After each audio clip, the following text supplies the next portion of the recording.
Je vis le Seigneur assis sur son trône, un trône très élevé, et les pans de sa robe remplissaient le temple.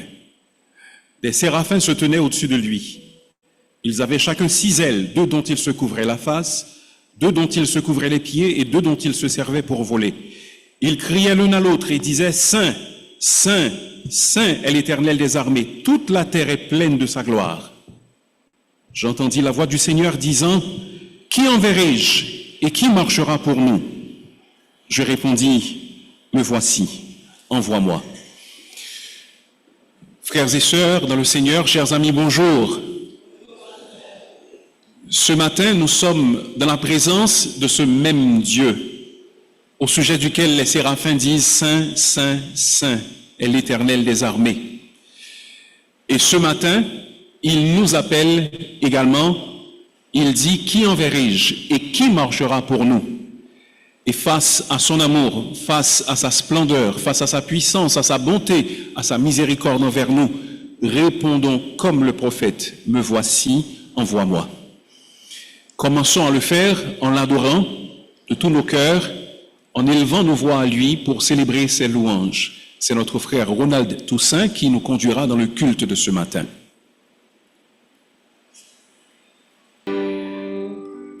En guise de doxologie, entonnons, nous t'adorons, nous t'aimons, tendre Père.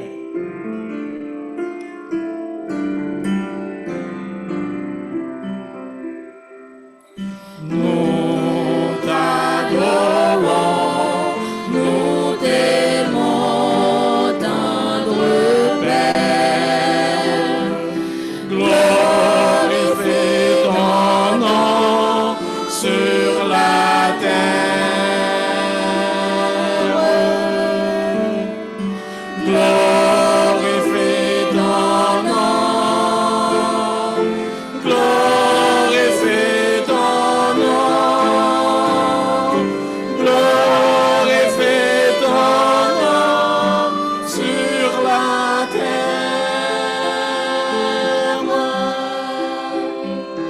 Nous t'adorons, nous t'aimons, ô Jésus.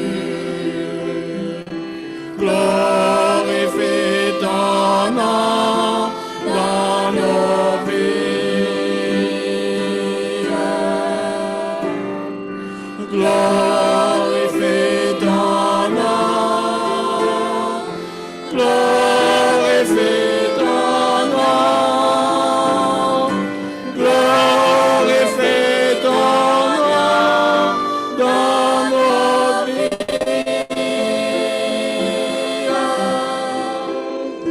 Nous t'adorons, nous t'aimons, Saint-Esprit.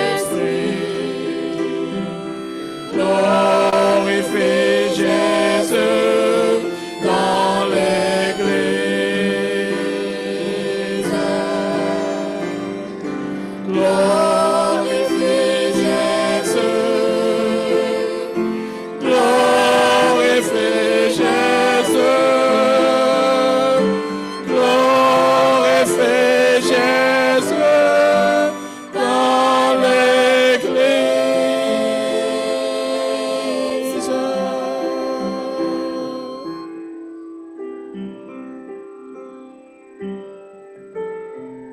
Dieu, notre rocher, notre abri, toi qui nous connais de toute éternité, qui as inscrit nos noms dans le livre de vie, nous voici ce matin devant toi. Nous nous prosternons, Seigneur, pour t'adorer et pour te dire que tu mérites tout honneur, toute gloire, toute louange.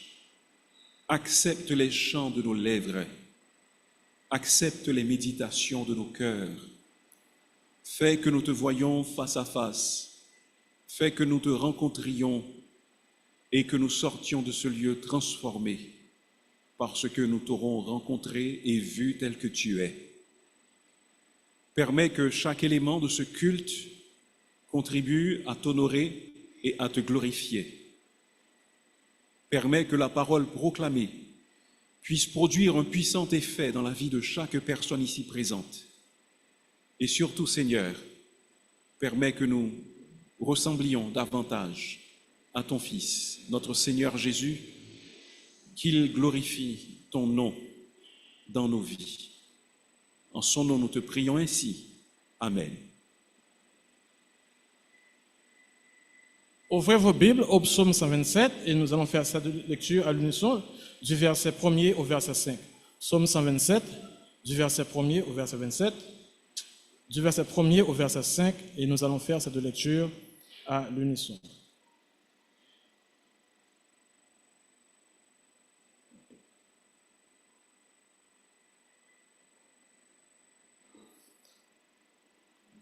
Cantique de décret de Salomon. Si l'Éternel ne bâtit la maison, ceux qui la bâtissent travaillent en vain. Si l'Éternel ne garde la ville, celui qui la garde veille en vain. En vain, vous vous levez de bon matin, vous couchez tard, et vous mangez le pain de douleur. Il en donne autant à ses bien-aimés pendant leur sommeil. Voici, des fils sont un héritage de l'Éternel. Le fruit des entrailles est une récompense. Comme les flèches dans la main du guerrier, ainsi sont les fils de la jeunesse. Heureux l'homme qui en a rempli son carquois. Il ne sera pas confus. Quand les filles... Amen. Et nous allons continuer à glorifier notre Seigneur et cette fois-ci nous serons au numéro 7 de notre livret, Chant d'espérance, numéro 54, à son nom, la gloire.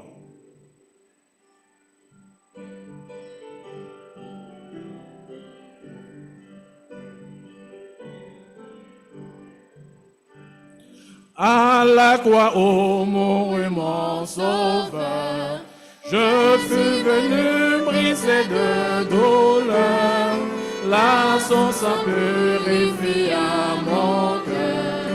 À son nom la gloire, à son nom la gloire, à son nom la gloire, là son sang purifie à mon cœur, à son nom la gloire. Quelle merveille il vient me sauver, quand de sa croix je me fus charger, en moi Jésus vint pour demeurer, à son nom la gloire, à son nom la gloire, à son nom la gloire, en moi Jésus vint pour demeurer, à son nom la gloire. Ô fontaine effaçant le péché, donnant la vie au cœur desséché, là Jésus me retient attaché, à son nom la gloire, à son nom la gloire, à son nom la gloire, là Jésus me retient attaché, à son nom la gloire. Pauvre âme vient au pied du Sauveur, à la source ouverte à tout pécheur, viens-t-il plonger, trouver le bonheur, à son nom la gloire, à son nom la gloire, à son nom la gloire, viens-t-il plonger, trouver le bonheur, à son nom la gloire.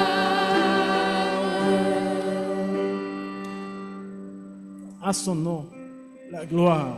Et l'Église dit Amen. Saluez-vous les uns les autres après une semaine laborieuse.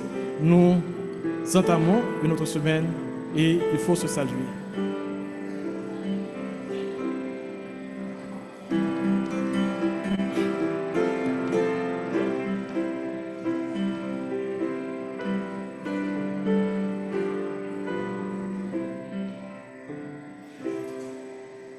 Merci. Il y a des questions que nous nous posons, comme par exemple, pourquoi dans sa grâce Jésus nous a tant aimés? Et ces questions-là, peut-être que nous aurons la réponse une fois avec lui. Mais ce que nous savons, c'est qu'en lui, nous avons la vie. Entonnons les paroles du cantique se trouvant au numéro 109 de notre livret. Je ne sais pourquoi dans sa grâce, Jésus m'a tant aimé, mais je sais qu'en lui, j'ai la vie. 109 de notre livret de chant.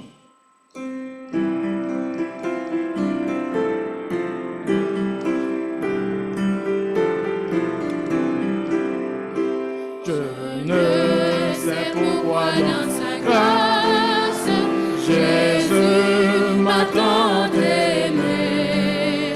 Pourquoi par son sang il efface ma dette et mon péché. Mais je sais qu'en lui j'ai la vie, il m'a sauvé dans son amour.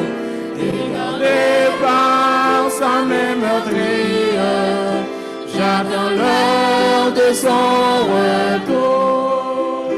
Je ne sais comment la lumière éclaire tout mon cœur. Comment j'ai compris ma misère et reçu mon sauveur. Mais je sais qu'en lui j'ai la vie, il m'a sauvé dans son amour. Et par sa main meurtrie, j'attends l'heure de son retour. Je ne sais quelle est la mesure de joie et de douleur que pour moi faible créature réserve mon sauveur. Quand lui j'ai la vie, il m'a sauvé dans son amour. Et gardé par sa main meurtrie, j'attends l'heure de son retour. Je ne sais quand de la victoire l'heure enfin sonnera.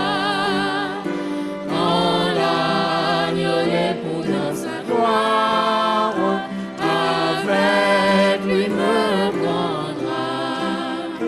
Mais je sais qu'en lui j'ai la vie, il m'a sauvé dans son amour. Et gardé par sa main meurtrie, j'attends l'heure de son retour.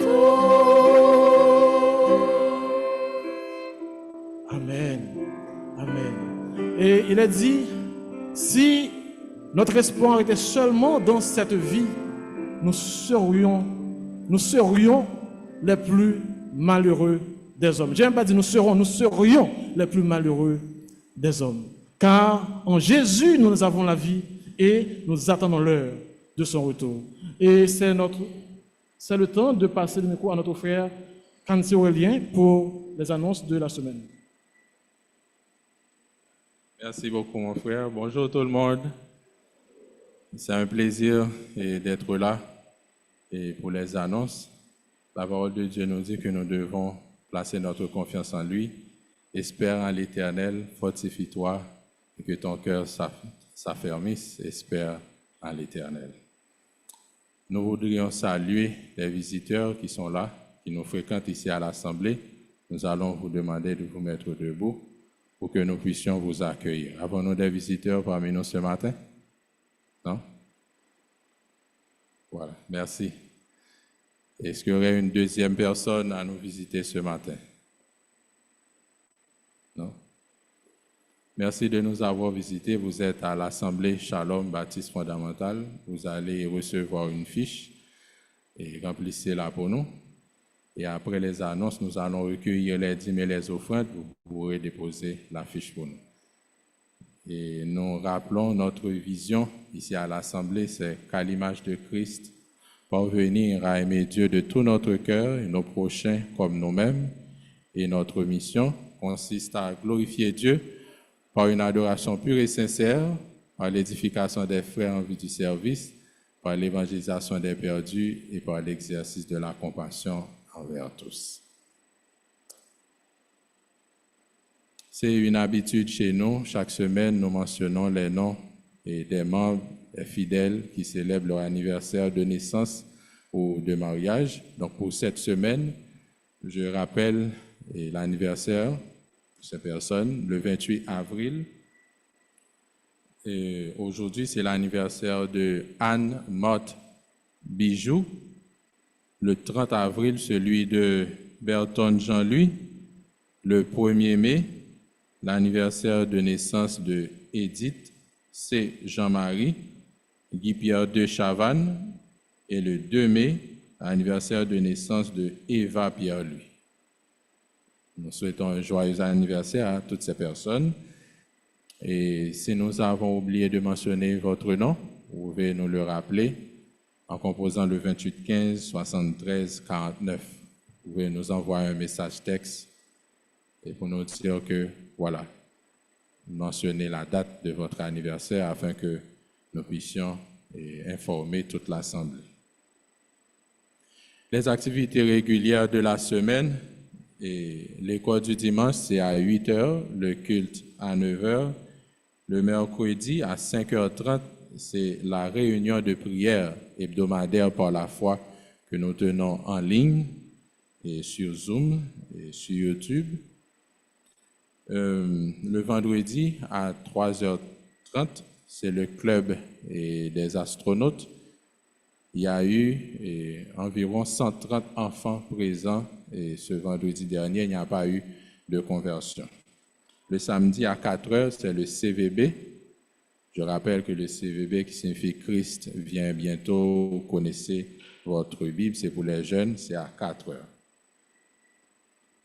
J'ai une autre annonce et cela concerne le concours que nous lançons ici à l'Assemblée. Est-ce que quelqu'un peut me rappeler le concours que nous avons?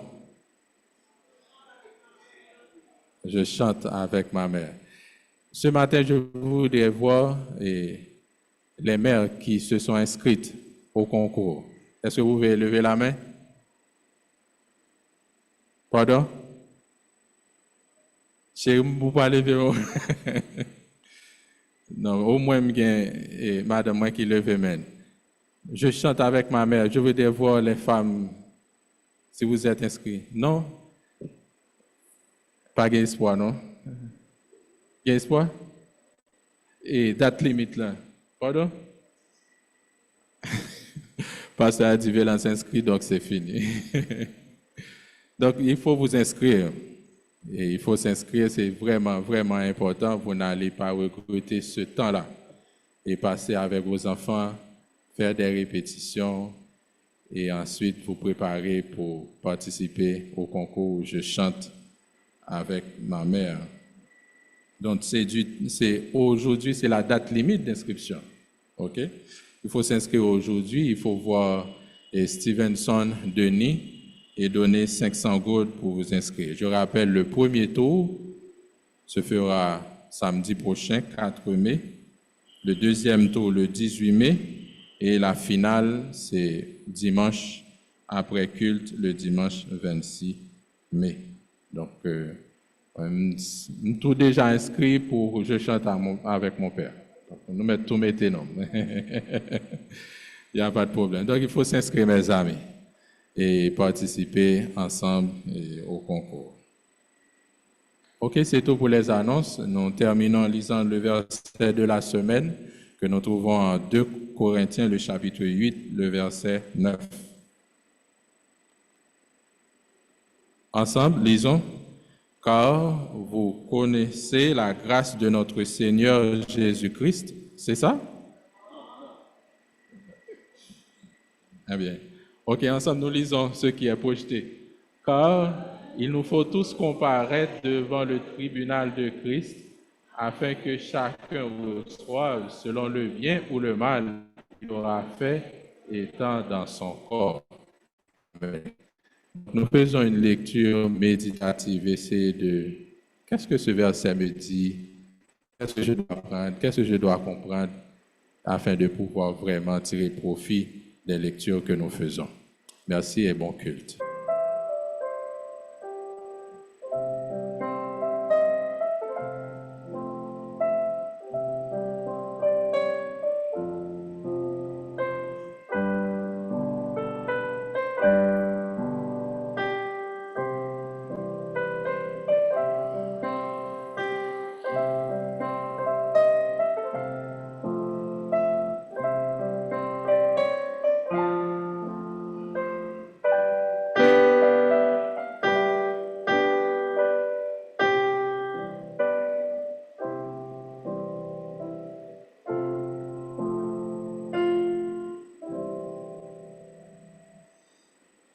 J'invite l'assistance à passer un moment dans la prière pendant que je prie à haute voix au micro.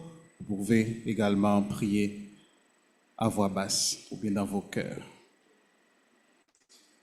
Notre Dieu, notre Père, nous sommes reconnaissants envers toi parce que tu as fait de grandes choses dans la vie de chacun de nous.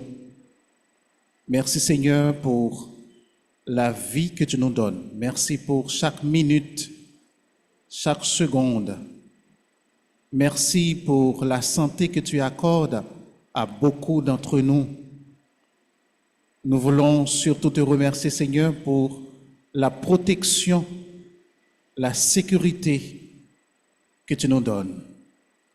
Nous ne pouvons pas compter sur nous-mêmes, nous ne pouvons pas compter parfois sur ceux qui sont au pouvoir, mais nous t'avons comme recours et nous pouvons en toutes circonstances nous appuyer sur toi, Seigneur. Merci d'être pour nous un berger, un protecteur. Merci d'être pour nous parfois un médecin parce que tu nous guéris de nos maladies. Merci Seigneur parce que nous pouvons, dans nos moments de faiblesse, avoir recours à toi. Et Seigneur, tu pardonnes nos péchés, tu nous donnes la joie de vivre. Merci pour tous tes bienfaits. Mais merci surtout Seigneur pour notre appartenance à la famille chrétienne. Nous sommes de ceux qui ont de l'espérance. Nous sommes de ceux dont la vie ne se réduit pas sur cette terre, mais nous serons avec toi dans l'éternité pour t'adorer, pour te louer. Merci Seigneur pour l'espérance que tu donnes à chacun de nous. Merci pour Christ, notre Seigneur Jésus-Christ, qui a connu la mort à notre place et qui nous a libérés de la condamnation du péché. Lorsque nous comptons tous ces bienfaits, nous devrions être en joie, Seigneur. Mais il nous arrive souvent de nous focaliser sur les problèmes, les difficultés que nous avons, et nous oublions, Seigneur, tes bienfaits envers nous. Nous voulons te demander pardon pour nos péchés. Pardonne-nous pour notre ingratitude. Pardonne-nous, Seigneur, pour notre manque de consécration à toi. Pardonne-nous pour nos inquiétudes qui nous empêchent parfois de te servir comme tu le veux. Pardonne-nous pour notre indifférence. Il nous arrive de concentrer sur nous-mêmes et d'oublier les besoins des autres. Aide-nous, Seigneur, à être conscients de nos faiblesses et à les abandonner. Aide-nous à être le sel, la lumière en toutes circonstances dans notre vie. Seigneur, nous sommes réunis ce matin et nous cherchons ta face. Nous prions pour la sanctification de ton Église. Nous prions pour que tu aides notre assemblée, Seigneur, à progresser au point de vue spirituel. Nous avons entendu beaucoup de messages. Nous avons assisté à beaucoup d'études bibliques. Aide-nous, Seigneur, à mettre en application ce que nous apprenons. Aide-nous à n'être pas des auditeurs oublieux, mais aide-nous, Seigneur, à chaque fois que nous entendons l'enseignement de ta parole, que nous ayons l'ardent désir d'appliquer cette parole dans notre vie. Seigneur, merci pour les différents ministères que nous avons à l'Assemblée et merci particulièrement pour le ministère envers les sourds-muets.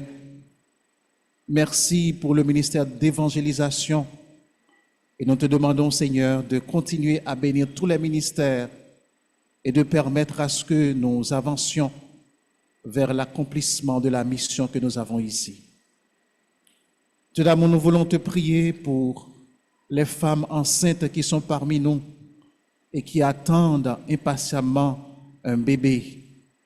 Nous prions que tu jettes un regard favorable sur ces femmes. Nous savons que nous vivons dans un pays où le système sanitaire est très précaire, mais nous réclamons une grâce spéciale sur ces femmes et nous te demandons, Seigneur, de les accompagner pendant leur grossesse. Nous prions pour les familles de l'Église.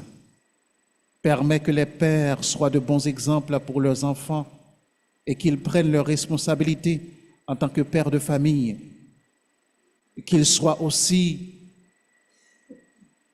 qu'ils aiment leurs femmes aussi comme Christ aime l'Église.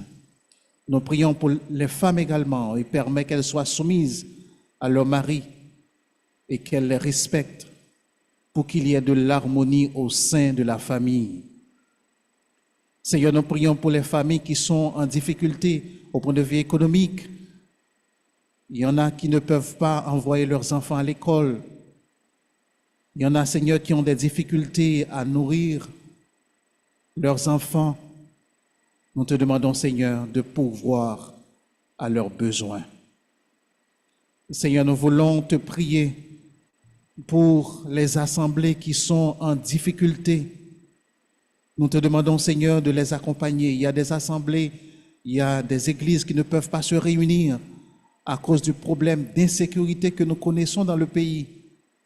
Nous te demandons, Dieu d'amour, d'être avec les leaders de ces assemblées, de leur donner la sagesse dans leur prise de décision. Père, nous voulons te prier pour notre pays. Seigneur, nous avons besoin de toi. Nous avons la tristesse au cœur de constater à quel point la situation empire. Nous te demandons, Seigneur, de dire un mot pour Haïti. Nous prions pour cette nouvelle équipe qui est en train de s'installer. Nous te demandons, Seigneur, de leur accorder ta sagesse dans les décisions et permets, Seigneur, que ces hommes et ces femmes aient un cœur sensible.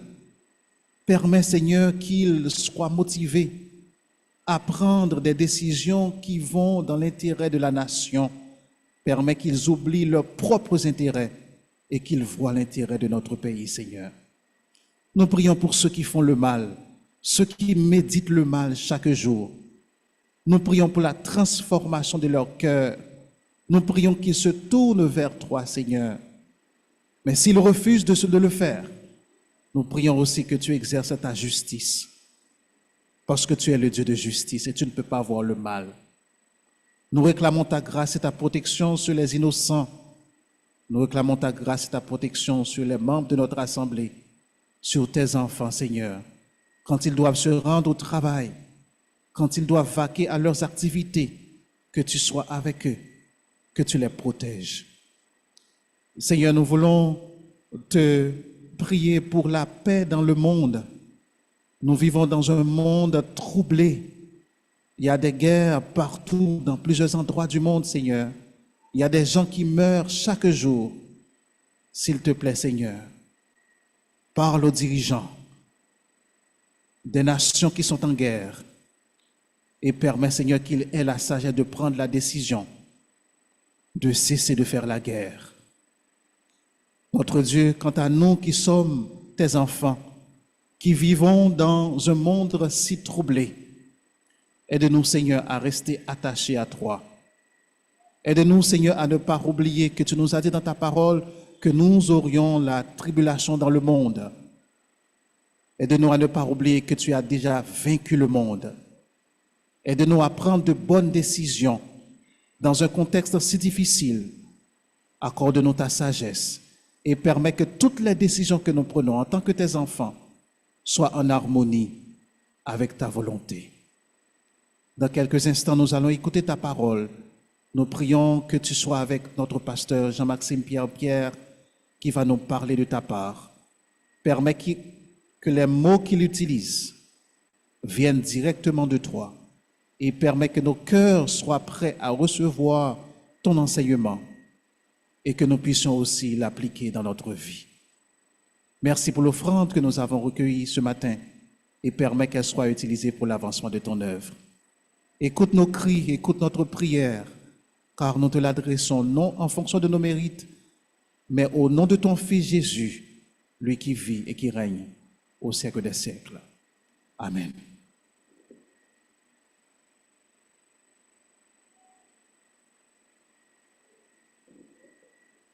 Nous allons écouter notre deuxième lecture qui sera faite par notre frère Marleb Charles en 2 Corinthiens 5, du verset 1er au verset 10. Mais juste avant,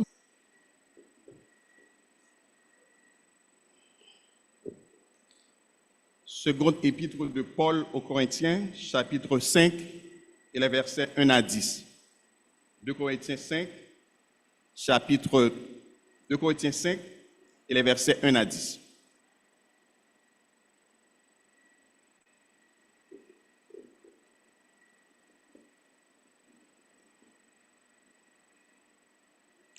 Nous savons en effet que si cette tente où nous habitons sur la terre est détruite, nous avons dans le ciel un édifice qui est l'ouvrage de Dieu, une demeure éternelle qui n'a pas été faite de main d'homme.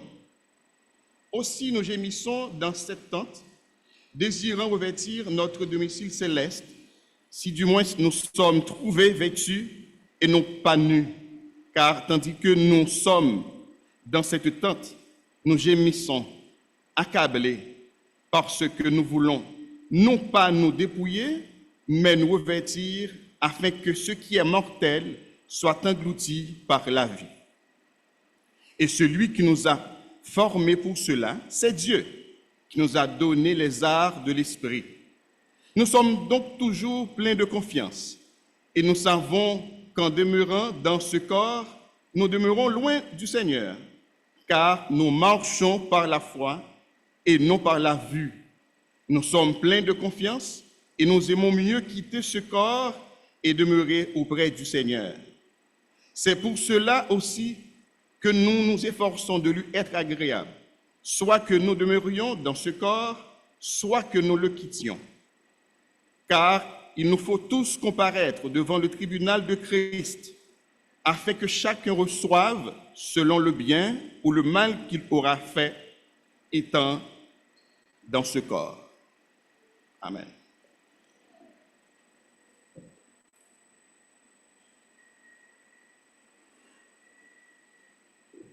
écoutons un morceau spécial avec la grande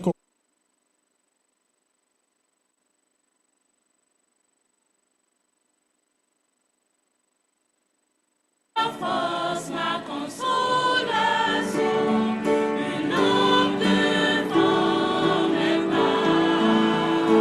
Ta voix a triomphé de l'ouragan, remporté le combat. Tu m'as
Bonsoir une fois de... Bonjour, frères et sœurs, une fois de plus. Je vous invite à ouvrir vos Bibles ce matin en 1 Corinthiens chapitre 3. 1 Corinthiens 3. Et pendant que nous cherchons ce passage, j'aimerais faire quelques ajouts aux annonces de ce matin. Premièrement, pour les anniversaires, le 28 avril ramène l'anniversaire de Anne-Marthe Bijoux, de Guy-Pierre Chavannes et de Randall Bijoux. Le 30 avril, l'anniversaire de naissance de Berton Jean-Louis et l'anniversaire de mariage de Patrick et Jacqueline Lamour. Le 1er mai, Édith Jean-Marie et Guy-Pierre de Chavannes et le 2 mai, Eva Pierre-Louis. Une autre annonce concerne une tournée d'évangélisation qui est prévue pour dimanche prochain. Donc, le dimanche 5 mai 2024, Dieu voulant, le ministère d'évangélisation et de mission de l'Assemblée Shalom organisera une tournée d'évangélisation dans un centre hospitalier de Delma 33. Donc vous, membres et fidèles, vous êtes encouragés à y participer. Un groupe WhatsApp a déjà été créé pour cette tournée et nous demandons à ceux qui sont intéressés et qui sont déjà sur les groupes WhatsApp culte ASBF ou encore ASBF c'est toute une famille, vous pouvez cliquer sur le lien pour intégrer le groupe de la tournée. Il y a une invitation qui a été adressée et on renouvellera cette invitation pour intégrer le groupe. Si vous n'êtes pas sur ces groupes WhatsApp que j'ai mentionnés, alors vous pouvez contacter l'une des personnes suivantes pour intégrer le groupe et pour participer à cette tournée d'évangélisation dimanche prochain, à savoir le frère Yves Roblin, la sœur Hassani Étienne, la sœur Myrlande Denis ou encore le frère Dionathan Augustin. Vous pouvez contacter l'une de ces personnes pour intégrer le groupe et participer à cette tournée. Regardons maintenant dans nos Bibles en 1 Corinthiens chapitre 3. Nous allons lire du verset 10 au verset 15. 1 Corinthiens 3, verset 10 à 15.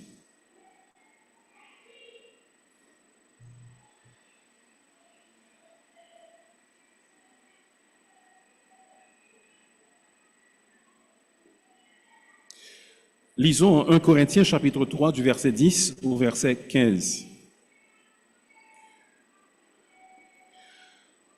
Selon la grâce de Dieu qui m'a été donnée, j'ai posé le fondement comme un sage architecte et un autre bâtit dessus.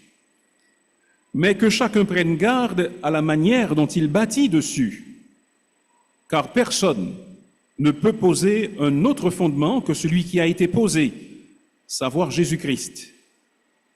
Or, si quelqu'un bâtit sur ce fondement avec de l'or, de l'argent, des pierres précieuses, du bois, du foin, du chaume, l'œuvre de chacun sera manifestée, car le jour la fera connaître.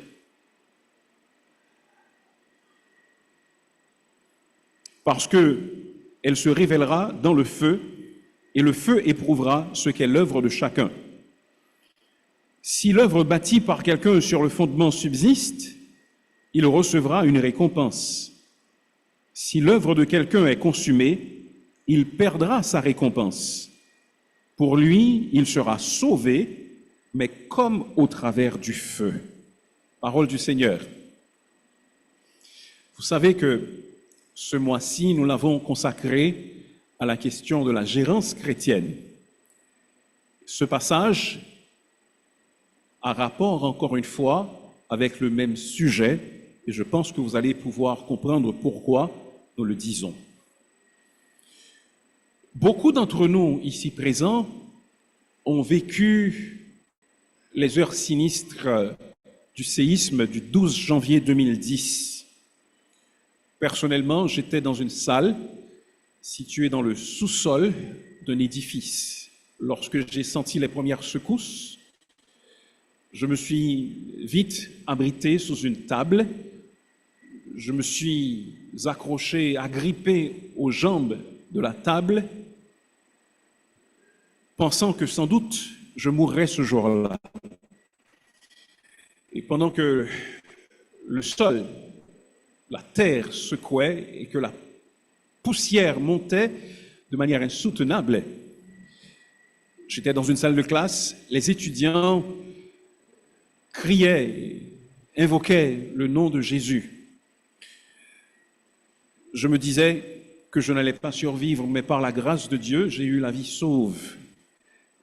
Nous tous qui étions vivants à l'époque et qui étions dans les zones de la capitale, dans la zone de la capitale, nous avons eu la vie sauve par la grâce de Dieu.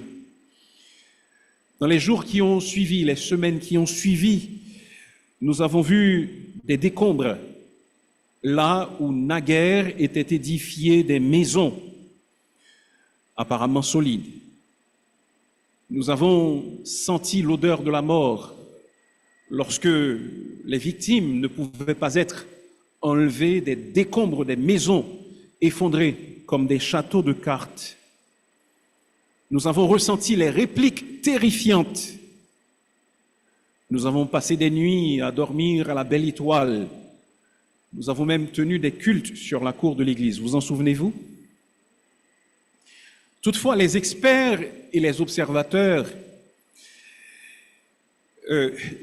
j'aimerais bien qu'on puisse stabiliser le son, s'il vous plaît, et qu'on laisse ça à un seul endroit. Ça dérange un peu. Donc, si on peut laisser ça, ça nous aidera, s'il vous plaît, pour la suite du culte. Les experts et les observateurs avisés ont très vite compris que les dégâts du séisme étaient dus, d'une certaine manière, à de mauvaises constructions. Ce n'était pas une fatalité.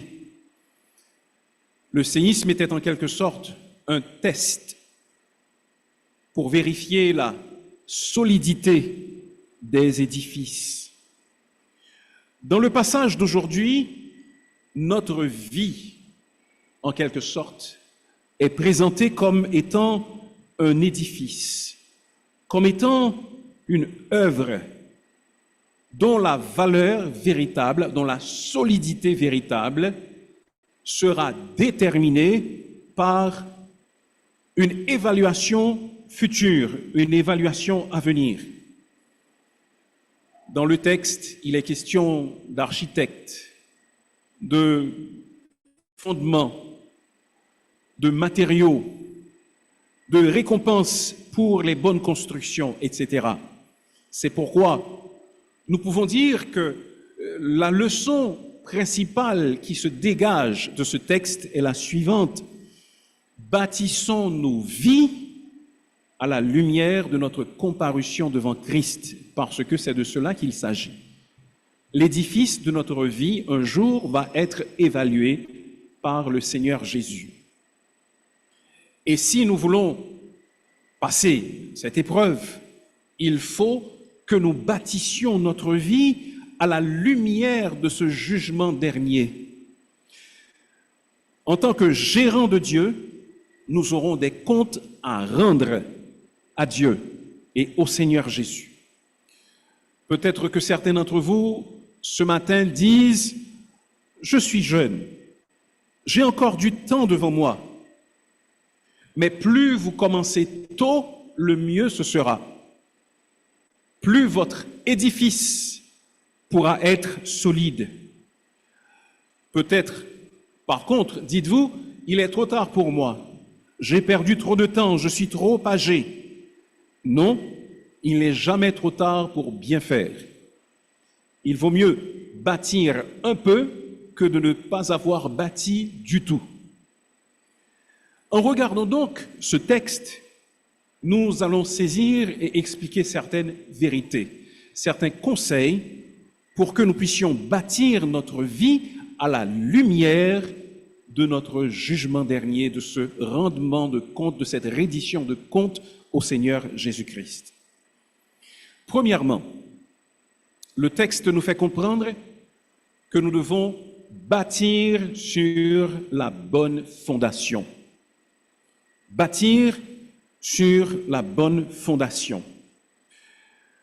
Paul dit au verset 10, « Selon la grâce de Dieu qui m'a été donnée, j'ai posé le fondement comme un sage architecte et un autre bâtit dessus. » Verset 11, « Car personne ne peut poser un autre fondement que celui qui a été posé, savoir Jésus-Christ. » C'est le verset de notre Église, l'avez-vous remarqué? C'est ce qui est écrit là, 1 Corinthiens chapitre 3 et le verset 11. « Car personne ne peut poser un autre fondement que celui qui a été posé, savoir Jésus-Christ. » C'est pourquoi nous disons qu'il faut bâtir sur la bonne fondation.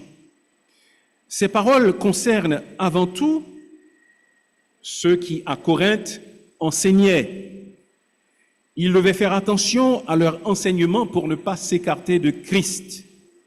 Toutefois, les paroles que nous trouvons dans ce passage peuvent s'appliquer à nous tous, parce que tous nous aurons des comptes à rendre au Seigneur Jésus-Christ. Et tous, nous sommes en train d'édifier nos vies d'une manière ou d'une autre. Nous devons donc avoir la bonne fondation.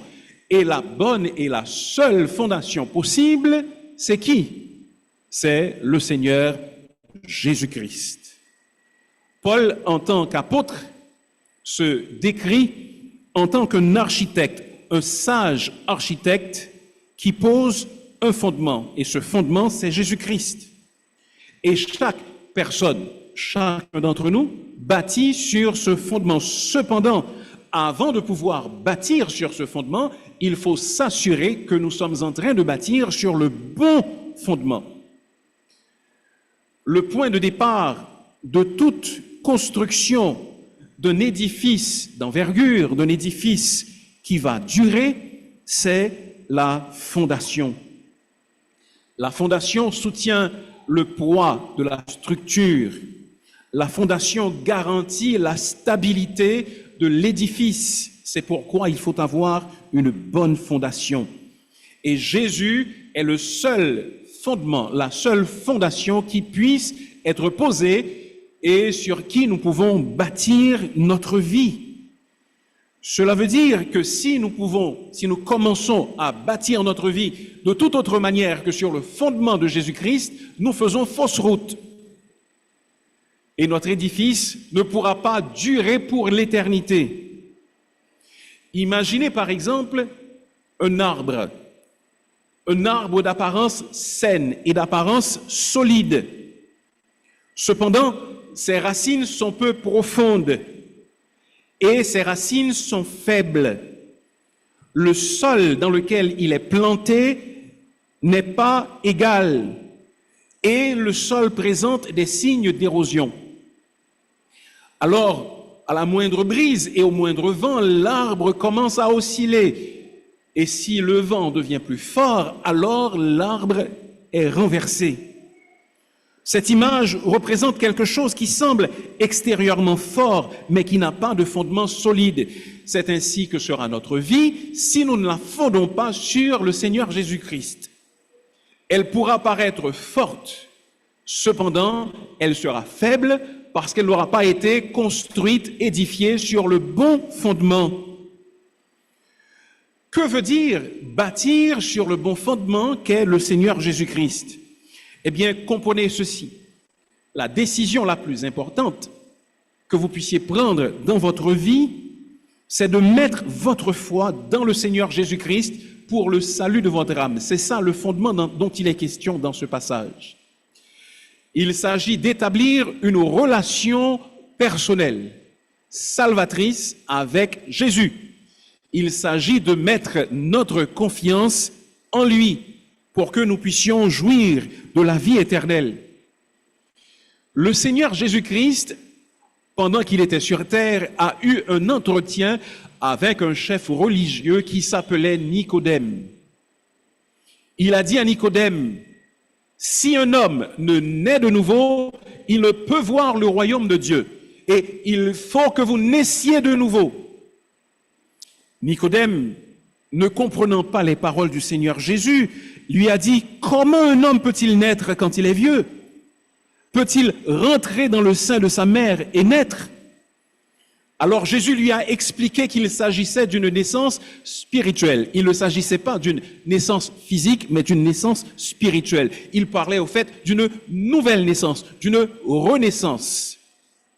Il faut naître de nouveau. Eh bien, vous savez, de même, pour que nous puissions bâtir notre maison sur le Seigneur Jésus-Christ, il faut que nous naissions de nouveau.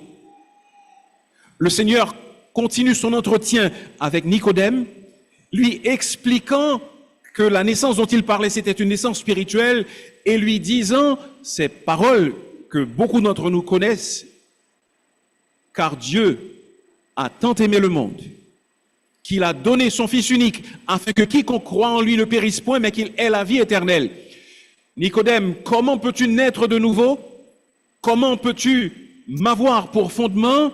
Bien, tu dois comprendre que Dieu t'a tant aimé qu'il m'a donné, moi, son Fils unique, afin que quiconque croit en moi ne périsse point, mais qu'il ait la vie éternelle. Voilà ce que veut dire avoir Jésus-Christ pour fondement. Vous dites peut-être, je suis religieux. Il ne s'agit pas de religion. Il s'agit d'une relation. Le Seigneur Jésus-Christ a dit, la vie éternelle, c'est qu'ils te connaissent, toi le seul vrai Dieu, et celui que tu as envoyé. La vie éternelle, ce n'est pas la religion, la vie éternelle, c'est une relation vivante, personnelle, intime, avec Dieu le Père et également avec Dieu le Fils qu'il a envoyé. Alors ce matin, j'aimerais vous demander, y a-t-il une date? Y a-t-il une heure? Y a-t-il un lieu dont vous pouvez dire, c'est en ce lieu, à cette date et à cette heure que j'ai connu la nouvelle naissance? Tout comme sur votre acte de naissance qui vous est donné par l'État, il est dit que vous êtes né à telle date, de tels parents, en tel lieu, à telle heure. De même, vous devriez avoir, pour ainsi dire, un acte de naissance spirituelle, vous permettant de dire, voici quand je sais que j'ai fait ce pas, quand j'ai pris cette décision, quand j'ai mis ma confiance dans le Seigneur Jésus-Christ pour avoir la vie éternelle. C'est ça qu'avoir Jésus-Christ pour fondement. Tout ce que nous allons dire concerne les personnes qui ont mis Jésus-Christ dans leur vie et qui ont ce fondement-là, qui ont cette fondation, la seule qui puisse subsister. Les choses que nous allons dire ne concernent pas les personnes qui n'ont pas encore fait de Jésus-Christ leur sauveur, ceux qui n'ont pas encore reçu Jésus-Christ. Alors, je vous invite ce matin à faire ce choix si vous ne l'avez pas encore fait, à placer votre confiance, à dire, je reconnais que je suis un pécheur, que je ne peux rien pour me sauver et que ce que je mérite, c'est la mort éternelle, mais que Dieu a envoyé son Fils Jésus-Christ mourir pour moi afin que j'aie la vie éternelle. Et je reçois ce don. Je me repens de mes péchés et je mets ma confiance entière en lui pour avoir la vie éternelle. Alors, à ce moment-là, et à ce moment seul, vous pourrez dire que vous avez commencé à bâtir sur le bon fondement. Cependant, bâtir sur le bon fondement ne suffit pas. Nous devons également bâtir avec de bons matériaux. Voici ce que nous lisons au verset 12 du chapitre 3. Or, si quelqu'un bâtit sur ce fondement avec de l'or, de l'argent, des pierres précieuses, du fond du chaume, l'œuvre de chacun sera manifestée. Il y a divers matériaux dont nous pouvons nous servir pour édifier notre édifice, l'édifice de notre vie.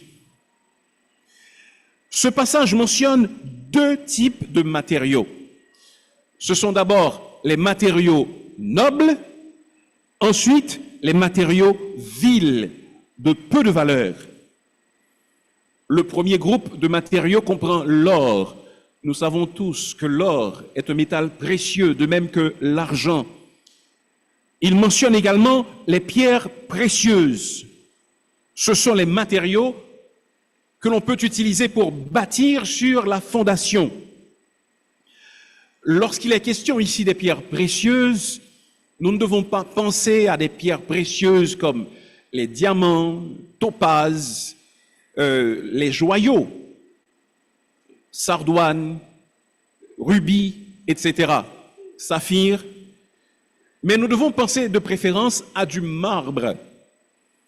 Le marbre, c'est une roche calcaire, mais qui peut prendre un très beau poli et que l'on utilise dans la sculpture et également dans l'architecture. Et Paul considère le marbre dans ce passage comme étant un matériau noble. Si quelqu'un bâtit sur ce fondement avec des matériaux nobles, dirait Paul, eh bien, c'est comme s'il édifiait un temple, une maison, comme le temple de Jérusalem. Vous savez qu'il nous est dit dans l'Ancien Testament que David avait mis à part de l'or en grande quantité et de l'argent en grande quantité pour que Salomon puisse bâtir le temple.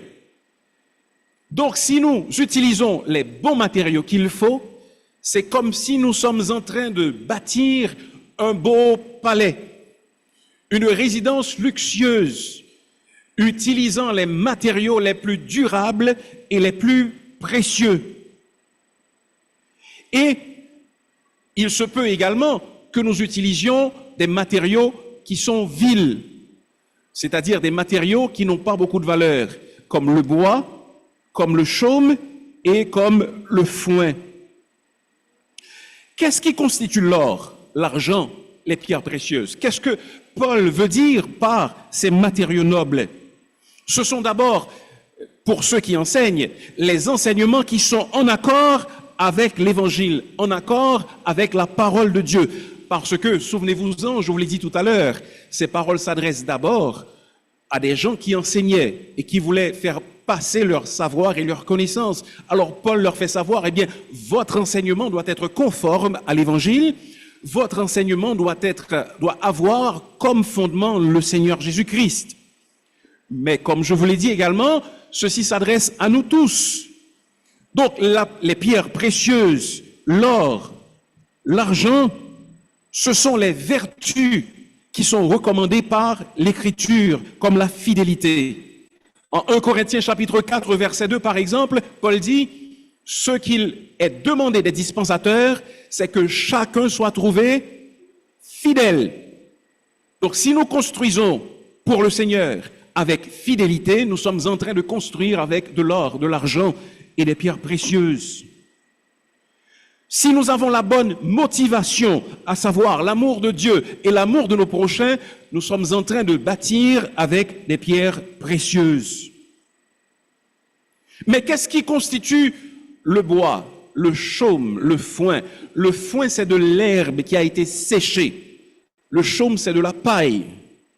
Alors vous comprenez que ces matériaux ne sont pas véritablement durables, car ils peuvent s'embraser facilement. Nous y reviendrons tout à l'heure. Ainsi, construire avec du bois, du foin, du chaume, c'est manquer de fidélité dans le service et dans le témoignage. C'est vivre une vie qui n'honore pas le Seigneur. C'est poursuivre les richesses de la terre, ainsi de suite. Supposons par exemple qu'un pasteur vienne prêcher. Il parle par exemple sur le besoin d'un époux d'aimer son épouse. L'assemblée est bénie. Cependant, dans la vie de ce pasteur, il n'est pas en train de pratiquer ce qu'il a prêché. Bien, ce sermon, c'était du foin. Parce qu'il n'était pas sincère. Supposons par exemple qu'une personne œuvre pour le Seigneur dans l'ombre, mais avec un souci véritable de plaire à Dieu, d'agir selon la volonté de Dieu. Supposons par exemple que vous soyez un trésorier d'église. La grande majorité de la congrégation ne voit pas ce que vous faites. On ne voit pas que vous êtes en train de contrôler les offrandes. On ne voit pas que vous êtes en train d'écrire les chèques. On ne voit pas que vous êtes en train de préparer le rapport financier. On ne vous voit pas aller en banque pour faire des retraits et des dépôts. Cependant, vous le faites fidèlement, vous le faites avec intégrité et avec probité. Eh bien, vous êtes en train de bâtir votre vie avec de l'or, de l'argent et des pierres précieuses. Ce matin, j'aimerais vous demander à chacun ici présent, avec quoi sommes-nous en train de bâtir nos vies? Est-ce que nous bâtissons avec du bois, du chaume et du foin? Ou bien est-ce que nous bâtissons avec de l'or, de l'argent et des pierres précieuses? Donc chacun de nous doit édifier l'édifice de sa vie, doit construire l'édifice de sa vie à la lumière du jugement dernier, à la lumière de notre comparution devant le Seigneur Jésus-Christ. Et pour cela, il nous faut le bon fondement, mais deuxièmement, il nous faut également les bons matériaux. En troisième lieu, le texte nous fait comprendre, selon le verset 13, que nous devons bâtir en vue du test. Bâtissez en vue du test. Bâtissez sur le bon fondement. Bâtissez avec les bons matériaux. Bâtissez en vue de l'épreuve à venir, du test à venir. Voici ce que nous lisons en 1 Corinthiens chapitre 3 et le verset 13. Car le jour la fera connaître, c'est-à-dire l'œuvre de chacun, parce qu'elle se révélera dans le feu, et le feu éprouvera ce qu'est l'œuvre de chacun. L'œuvre de notre vie, l'édifice de notre vie va être évalué. Il nous a dit que le jour la fera connaître. Le jour fera connaître cette œuvre. De quel jour s'agit-il? Il est question ici du jour du Seigneur Jésus-Christ. C'est-à-dire le jour où Jésus jugera les croyants. Selon 2 Corinthiens chapitre 5, verset 10, verset de la semaine, il nous faut tous comparaître au tribunal de Christ afin que chacun reçoive les choses accomplies dans le corps selon ce qu'il aura fait, soit bien, soit mal. Il faudra que nous soyons évalués. Tout gérant doit être évalué. Et nous qui sommes gérants des biens de Dieu, nous devons également être évalués, et ceci aura lieu au tribunal de Christ. Il nous est dit également que le feu va révéler ce qu'est l'œuvre de chacun. Comment faut-il comprendre ce feu? Le feu ici n'est pas un symbole de punition. Ce n'est pas un symbole de purification non plus. Il n'y a aucune référence à ce que les catholiques en particulier appellent les feux du purgatoire, lieu qui n'est mentionné nulle part dans les Écritures. Le feu ici, c'est tout simplement une image de l'inspection rigoureuse, minutieuse, de toutes les parties de notre vie, de tous les aspects de notre vie, de tous les aspects de notre ministère, de tous les aspects de notre service à Dieu. Une évaluation rigoureuse, minutieuse sera faite par le Seigneur Jésus-Christ et rien ne pourra échapper à son regard. En Apocalypse, chapitre 1er, le verset 14, lorsque Jean voit le Seigneur Jésus-Christ glorifié, il nous dit, ses yeux étaient comme une flamme de feu. Le regard du Seigneur sera perçant. Le regard du Seigneur est omniscient et rien, absolument rien ne pourra lui être caché en ce jour-là. En ce jour, la véritable nature de notre œuvre sera dévoilée. Soyons-en certains, le jugement arrive et rien, absolument rien ne pourra être caché aux yeux du Seigneur. Nous ne savons pas exactement comment cela va se passer, parce que les Écritures ne nous le disent pas. Cependant, quelque chose est certain, c'est que nous nous souviendrons. Le souvenir de notre vie passera dans notre conscience. Nous nous souviendrons certainement. Les images indignes de nous-mêmes que nous aurons affichées sur les réseaux sociaux, cela nous reviendra à la mémoire. les attitudes égoïstes dont nous ne nous serons pas repentis remonteront à notre mémoire. Tout comme, bien sûr, les actes de service que nous avons posés pour le Seigneur avec joie, avec consécration, cela nous reviendra également à la mémoire. Nos tentatives d'évangélisation, nos moments de consécration sincère, tout cela reviendra pour être évalué par le Seigneur Jésus-Christ. Vous savez, dans notre monde, dans notre ère de commerce électronique, on permet aux consommateurs d'évaluer les produits ou les services qu'ils se procurent. Et l'un des systèmes qui est utilisé, c'est le système des étoiles. Un consommateur qui est insatisfait du produit ou du service qu'il a reçu, il donne 1 étoile. Un consommateur qui est très satisfait, il donne 5 étoiles. Et lorsque nous nous rendons sur un site, par exemple, pour nous procurer un produit, nous regardons la note qui est donnée. Est-ce 1, 2 étoiles? Sinon, si c'est le cas, alors nous ne voulons pas acheter. Si c'est 4, 5 étoiles, alors oui, nous sommes davantage enclins à nous procurer ce produit. Posons-nous cette question. Quelle est la note que nous donnera le Seigneur Jésus-Christ en ce jour-là? Combien d'étoiles nous donnera-t-il? Quelle sera la cote? Sera-ce 1 étoile? 1,2 étoiles? Ou sera-ce 4? 4,5? 4,8? Si c'était aujourd'hui que nous devions paraître devant le Seigneur Jésus-Christ pour être jugés par lui, quelle serait la note? Et même si ce n'est pas aujourd'hui, ce sera un jour quand même. Et si nous ne sommes pas satisfaits de la note que nous obtiendrions aujourd'hui, nous pouvons travailler pour obtenir une note qui sera satisfaisante quand nous apparaîtrons devant lui. Alors mettons-nous au travail aujourd'hui pour obtenir cette note satisfaisante.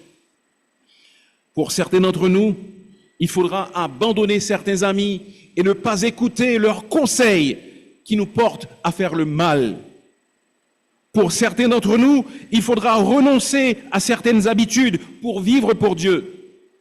Pour d'autres, afin que nous recevions une note satisfaisante de la part du Seigneur Jésus-Christ, il faudra que nous laissions aller notre amertume et accepter de pardonner à ceux qui nous ont causé du tort. Pour certains d'entre nous, nous devrons prendre nos engagements au sérieux et ne pas penser que nous pouvons dire oui de la bouche et ensuite oublier les engagements que nous avons pris. Parce que nous serons évalués. Il faut bâtir, il faut construire notre vie de manière que lorsque les regards de flamme du Seigneur Jésus-Christ se posent sur notre œuvre, nous puissions rester la tête haute et ne pas baisser la tête parce que nous avons commis tant d'erreurs inexcusables au cours de notre existence. Qu'en est-il pour vous, frères et sœurs? C'est une question très sérieuse. C'est une question qui devrait sonder notre âme. Parce que nous tous, nous sommes des gérants et nous sommes appelés à rendre des comptes à notre Dieu. Pensez à cela. Le Seigneur Jésus-Christ vous regarde. Rien ne peut lui être caché. Lui, notre Sauveur. Que dirons-nous? Bâtissons nos vies à la lumière de notre jugement, de notre rendement de compte, de notre reddition de compte au Seigneur Jésus. Choisissons, bâtissons sur le bon fondement, bâtissons avec les bons matériaux, bâtissons de manière à résister à l'épreuve, bâtissons enfin de manière à recevoir des récompenses. Voici ce que nous lisons au verset 14 et 15 de 1 Corinthiens chapitre 3. Si l'œuvre bâtie par quelqu'un sur le fondement subsiste, il recevra une récompense. Si l'œuvre de quelqu'un est consumée, il perdra sa récompense. Pour lui, il sera sauvé, mais comme au travers du feu. Bâtissons pour obtenir des récompenses. Le jugement que nous aurons à subir au tribunal de Christ ne va pas déterminer si nous serons sauvés ou condamnés.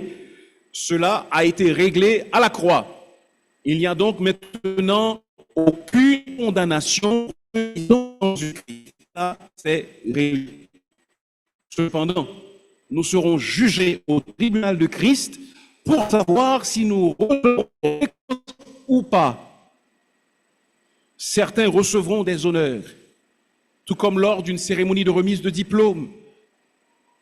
On choisit les lauréats, ils sont honorés par des symboles spéciaux. De même, certains d'entre nous seront honorés par le Seigneur. D'autres ne seront pas honorés, justement. Mais qui recevra les honneurs? Qui recevra la récompense du Seigneur? Eh bien, la parole de Dieu nous parle de plusieurs couronnes qui sont gardées en réserve pour les vainqueurs, pour ceux qui auront travaillé selon le Seigneur. Il nous est dit, par exemple, que certains recevront la couronne de justice. L'apôtre Paul dit, « J'ai combattu le bon combat, j'ai achevé la course, j'ai gardé la foi. Désormais, la couronne de justice m'est réservée. »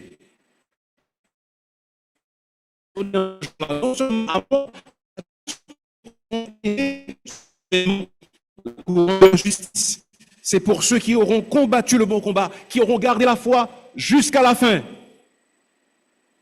Recevons-nous la couronne de la justice? La couronne de vie sera également donnée. La couronne de vie est réservée à ceux qui endurent les épreuves et qui demeurent fidèles jusqu'à la fin. Les martyrs, par exemple, ceux qui donnent leur vie pour le Seigneur Jésus, ils recevront la couronne de vie. Enfin, la couronne de gloire. La couronne de gloire est la récompense qui est promise aux pasteurs et aux leaders fidèles. Certains recevront des récompenses, mais d'autres ne recevront pas de récompense. Il nous est dit qu'ils seront sauvés comme au travers du feu. Ils seront sauvés, mais comme au travers du feu. Ils ne seront pas perdus, ils ne seront pas condamnés par le Seigneur, mais ils seront sauvés comme au travers du feu. Le feu, encore une fois, ce n'est pas un feu de purification. Mais qu'est-ce que cela veut dire, être sauvé comme au travers du feu? Supposons par exemple que vous habitiez dans une maison. Au milieu de la nuit, vous êtes réveillé par une odeur de fumée qui vous suffoque. Et lorsque vous ouvrez les yeux, vous regardez et vous vous rendez compte que la maison est en flammes. Vous vous précipitez dans la chambre des enfants, vous les réveillez, vous sortez avec eux. Tout le monde a la vie sauve, mais la maison est détruite. Vous ne parvenez à rien sauver. Eh bien, c'est ça que être sauvé par le feu, comme au travers du feu. Certains d'entre nous, nous allons être à peine sauvés.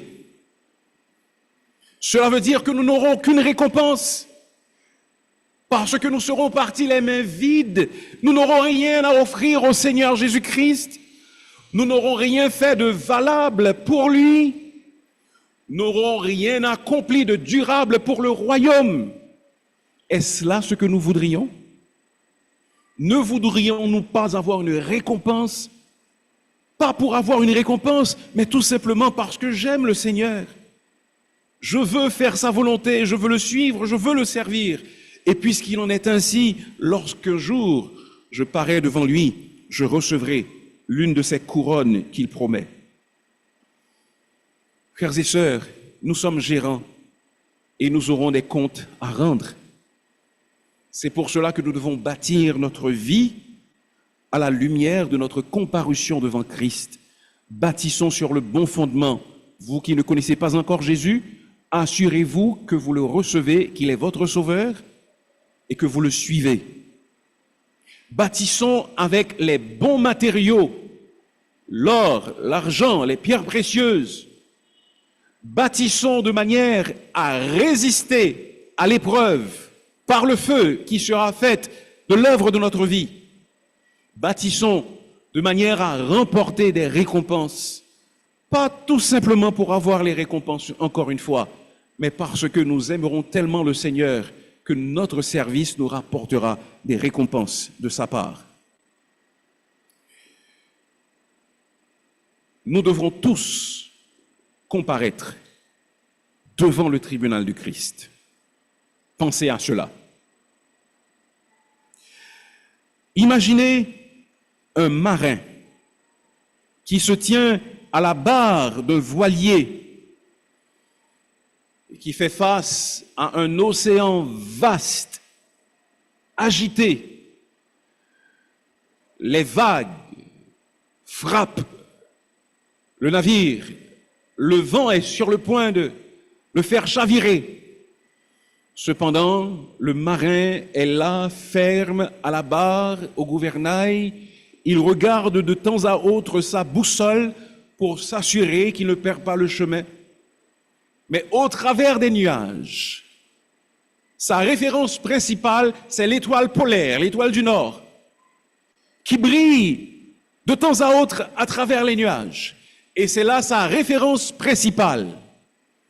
Quoi qu'il consulte de temps à autre sa boussole, il a les yeux fixés sur l'étoile du Nord, car il sait que s'il suit cette étoile, il parviendra à bon port s'il arrive à sortir de la tempête. Chers amis, la pensée du tribunal de Christ est comme cette étoile polaire.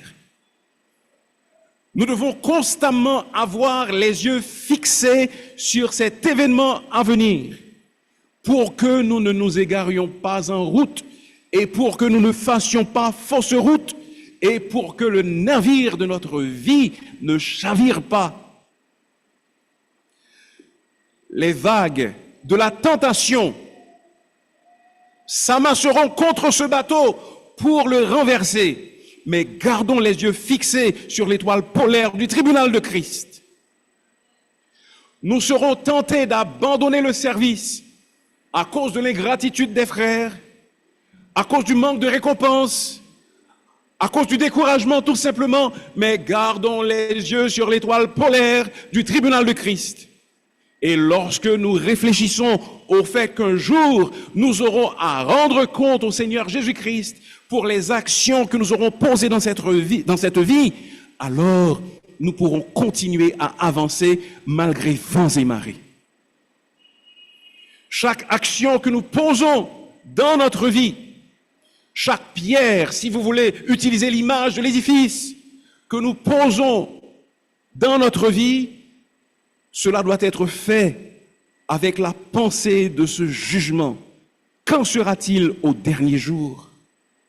Chaque pensée, chaque décision que nous prenons, le mariage, la profession, la décision d'émigrer, nous devons la prendre avec cet événement en vue de manière que nous puissions, qu'elle puisse s'aligner avec l'étoile polaire du jugement au tribunal de Christ, car je sais que j'aurai à rendre compte un jour et je ne veux pas que le Seigneur Jésus-Christ m'adresse des reproches pour de mauvaises décisions que j'aurai prises.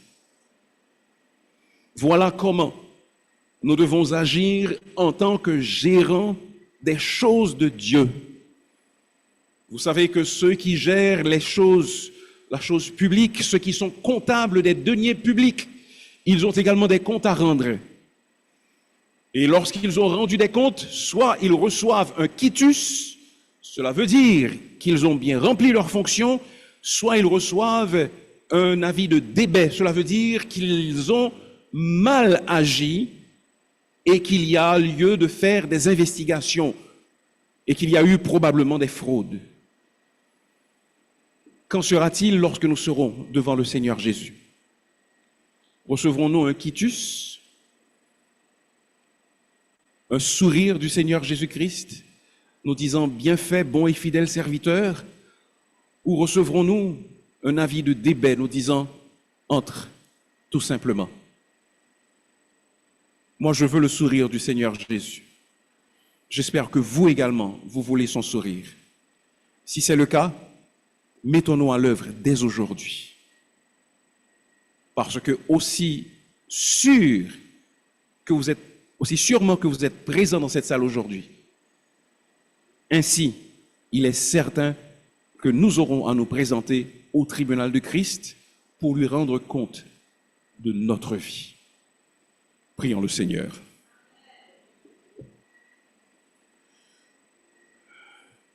Dieu notre Père, nous te disons merci pour ta parole vivante et efficace. Tu ne nous laisses pas dans l'ignorance des choses essentielles que nous devons savoir, non seulement pour le présent, mais aussi pour l'avenir. Tu nous dis clairement à quoi nous attendre et comment nous y préparer. Nous te demandons, Seigneur, de nous aider à comprendre combien il est important d'être de bons gérants de tout ce que tu nous donnes, des opportunités, des talents, des dons spirituels, de notre temps, de nos avoirs financiers, parce que nous aurons à te rendre compte. Aide-nous à vivre pour toi. Pendant que vos yeux sont fermés pour la prière, gardez vos têtes baissées. J'aimerais m'adresser à vous qui êtes présents ce matin et vous demander ceci très simplement. Est-ce que vous avez déjà bâti sur le bon fondement?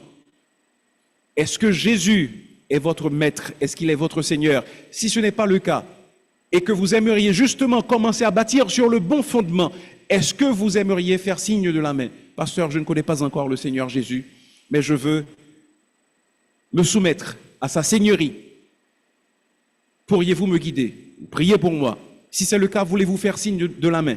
Je ne connais pas Jésus, mais je veux bâtir ma vie sur lui. Je veux le prendre pour fondement de ma vie. Quelqu'un dirait-il cela ce matin? Faites un signe très simple et nous pourrons vous parler par la suite. Ne soyez pas gênés, les gens ne vous regardent pas. Ne laissez pas passer cette occasion, qui sait si ce n'est pas la dernière. Maintenant, je m'adresse à ceux qui diraient que Jésus est déjà la fondation. Y en a-t-il d'entre vous qui diraient, pasteur, aidez-moi, parce que je sais que si je devais comparaître aujourd'hui devant le Seigneur Jésus, la note ne serait pas favorable. Priez pour moi afin que je me présente devant Dieu comme un homme éprouvé, un ouvrier qui n'a point à rougir. Quelqu'un dirait-il cela ce matin? Priez pour moi, parce que j'ai besoin d'être prêt pour le tribunal de Christ. Merci pour les mains qui se sont levées. Y a-t-il d'autres mains? Oui, je vois seulement à ma droite. Y en a-t-il à ma gauche? Oui, merci pour cette main. Baissez-la. Y en a-t-il d'autres? Beaucoup en ont besoin. Nous le savons. N'hésitons pas à l'avouer, à le demander. Seigneur, tu connais les cœurs, tu sondes les reins et les cœurs, et rien n'échappe à ton regard de flamme. Merci pour ceux qui ont senti la nécessité de dire qu'ils ont besoin de mieux se préparer. Que tu agisses dans nos vies à chacun, dans nos cœurs, afin que nous prenions toutes les mesures nécessaires pour enlever ce qui doit être enlevé et pour ajouter ce qui doit être ajouté, de manière à ce que nous vivions une vie qui t'est agréable et qui recevra ta pleine approbation en ce jour-là. Nous te le demandons par le nom précieux de notre Seigneur Jésus-Christ. Amen.